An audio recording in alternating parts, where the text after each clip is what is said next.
नैनं छन्दन्ति शस्त्राणि नैनं दहति पावका न च क्लेदयन्तो आपो न च शोषति मारुता।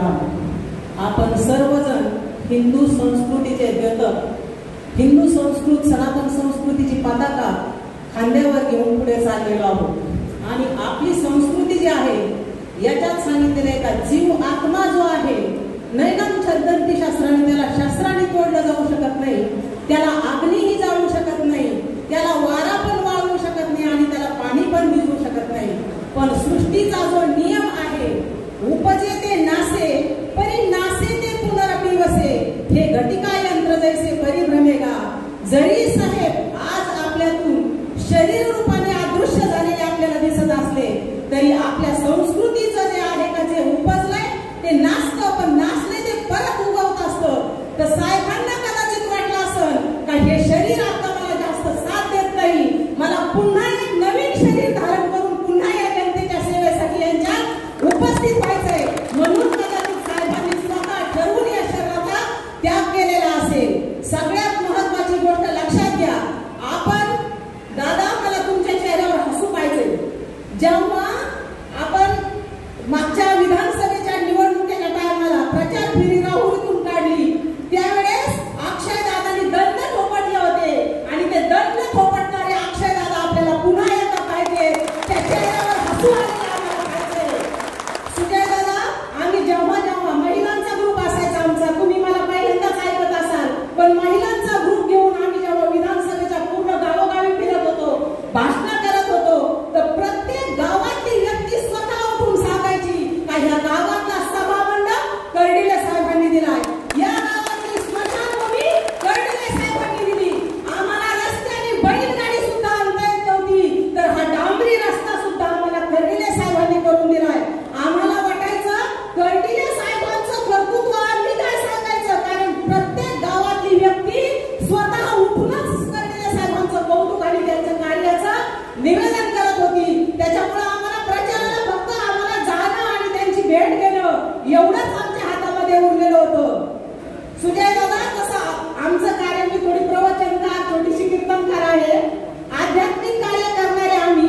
सुरुवातीला वाटायचं का परमार्थच आपण करावं, राजकारणाशी आपलं काही घेणं देणं नाहीये, पण ज्यावेळेस गीतेचा खरा अर्थ भगवंताने जे सांगितलं होतं, अर्जुनाशी देऊनी समाधी सवेची घाटीला महायुती, अर्जुनाला समाधी अवस्थेत नेलं, अर्जुनाला विश्वरूप दर्शन भगवंताने दाखवलं आणि सगळ्यात पुढे काय केलं, कुरुक्षेत्राच्या महायुद्ध करायला लावलं, पळून जायला लावलं नाही।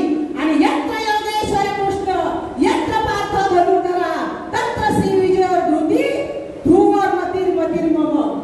ज्या ठिकाणी अर्जुन असतो, ज्या ठिकाणी भगवान श्रीकृष्ण असतात, त्या ठिकाणी धर्म असतो आणि हे तिघा ज्या ठिकाणी असतात त्या ठिकाणी विजय निश्चितपणे ठरलेला असतो। त्याच्यामुळे अक्षय दादा, अजिबात चिंता करायचं नाही, आम्ही तुमच्या आईच्या भूमिकेत आहोत आज, पण आम्ही तुमच्या पाठीमागे नाही उभे राहणार, तुमच्या पुढे उभे राहणार आहोत। जर आलाच आमच्यावरती पण असं सहन करण्यासाठी, तर आपल्याला सगळ्यांना एक लक्षात घ्या, राजकारणाचं आता आपण साहेबांना आदरांजली श्रद्धांजली द्यायला उभं राहिलोय, पण श्रद्धांजली तीच असणार आहे का साहेब जेवढे निर्भीडपणे समोरच्याला नामोहरण करत होते, साहेब जेवढे निर्भीडपणे समोरच्याला भिडत होते, तो निर्भीडपणा आपल्यामध्ये येणं गरजेचं आहे। त्याच ताकदीने आपल्याला काम करावं लागणार आहे, कारण जर आपण ते केलं नाही, रामायणामध्ये पात्रे, रामायणामध्ये जटायू पक्षी होता, जटायूने रावणाला सांगितलं राजकारण कसं करायचं असतं याचं सांगते, जटायूने खरं खरं सांगितलं, जटायूला राजकारण करता नाही आलं, राजकारणात न पडल्यामुळे त्यांनी सांगितलं माझं मरण पंखात आहे। रावणाने काय केलं, जटायूचे दोन्ही पंख छाटले आणि जटायूला मारावं लागलं, पण जे बुद्धिमंत सर्वश्रेष्ठ असणारे हनुमंतराय आहेत ना, त्यांनी अनुभव घेतला होता, अरे ह्या धूर्त लोकांना सत्य सांगून उपयोग होणार नाही, यांच्यासारख्या राजकीय खेळी यांच्यासाठी कराव्या लागणार आहे। हनुमंतराय जेव्हा लंकेमध्ये गेले आणि लंकेत गेल्यानंतर हनुमंतरायांना पण विचारलं तुझं मरण कशात आहे, हनुमंतरायांनी सांगितलं शेपटीमध्ये। आणि आपल्या सगळ्यांना थोडाफार का व्हायला इतिहास माहिती आहे, जेव्हा हनुमंतरायाची शेपटी रावणाच्या दरबारात पेटवली ना,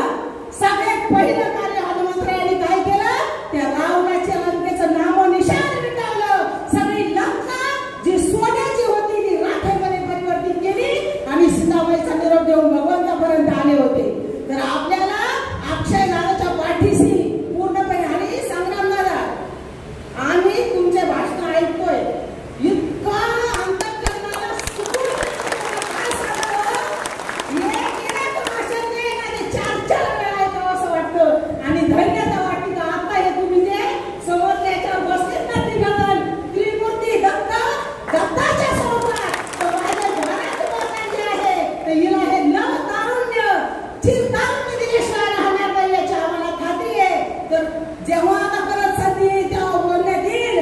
पण साहेबांना आदरांजली व्यक्त करते आणि या ठिकाणी आम्ही अक्षयदानाच्या बरोबर उभे आहोत हे अक्षयदानाला ग्वाही देते आणि या ठिकाणी मी माझे दोन शब्द बोलवले.